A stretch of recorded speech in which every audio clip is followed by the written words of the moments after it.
Let's be attentive. Aminang pa. And then, natay willingness sa atong heart. And then, the obedience.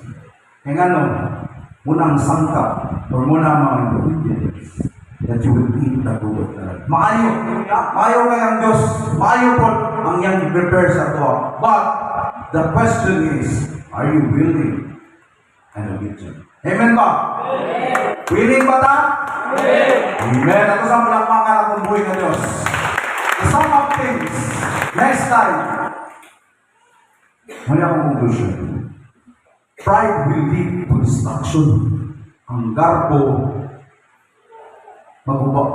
kagupanan or kanang other term is kanang bad or negative things will come if you let the pride will lead you. Instead, ang Diyos ang huling sa imo